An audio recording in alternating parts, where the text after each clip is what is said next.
If you're going to be creating anything for multimedia purposes, it's likely that you're probably going to want to edit some images as part of what you're going to be creating.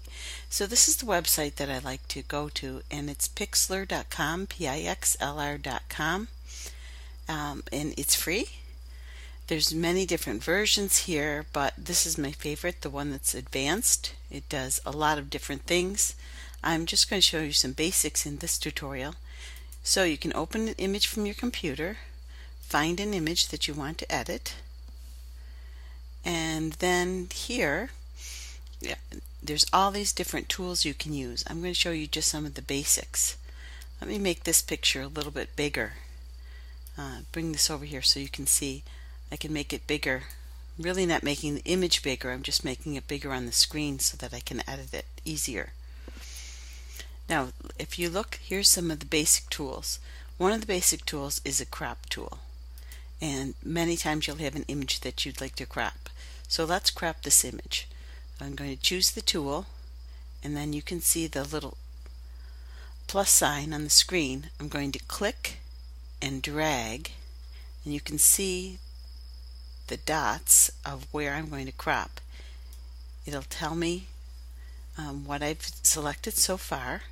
And if I like that, I'm going to choose this. This is the select tool, and it will say, do you want to apply the images? Yes. So now I've cropped the image. The other thing that most people would want to do when they're doing something with an image is add some text. So down here there's a typing tool, and I can click here, and it will I can type. Now that's a little bit big, so I'm going to make it smaller. Okay, I can change the color. Maybe I'd like it to be white. Click OK over here, and there it is. Now I can move it. See the select tool here? I can move it here. And those are the two basic things that you might want to do, but notice this isn't showing up. So here's something that's a little bit fancier. You don't have to do this, but just in case you'd like to try some different things, if you can see right here, I can click on layer styles, and there's different things that I can do. One thing I can add is a drop shadow, and see how that shows up a little bit better.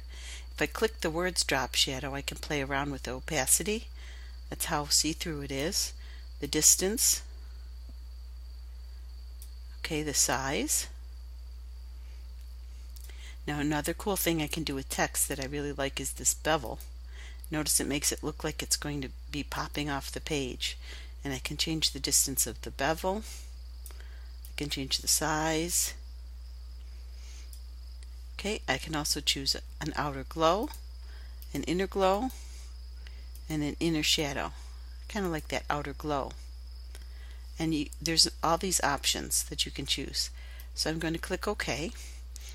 I'm happy with my picture now. I'm going to bring it back down to size so you can see it kind of looks pixelated when you make it bigger. This is the actual size when I go down to 100. And now there's other things I can do. Basically that's what most people want to do, is crop a photo and add text. But there's a lot of other things that I can do here. Let's see.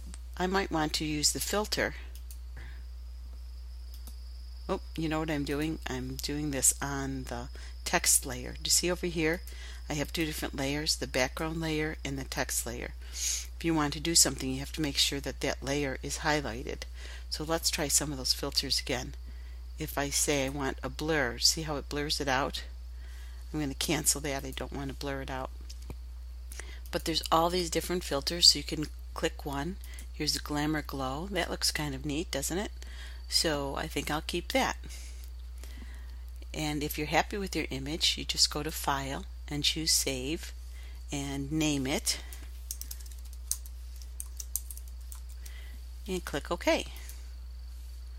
So that's the basics. As you can see, there's a lot of other tools here. You can see that you can paint. There's paint brushes. There's the pencil here. Here's the eraser. This is the fill tool. But notice whenever I click a new tool, notice up here how these things change, and those are the properties for that particular tool. So if I'm going to click the pencil tool, I can click the size of my pencil here. I can change the opacity, how see-through it is. I can also change the kind of pencil that I'm using. So there's lots of other tools, but those are the basics. Cropping and adding text are the two basic that most people want to use.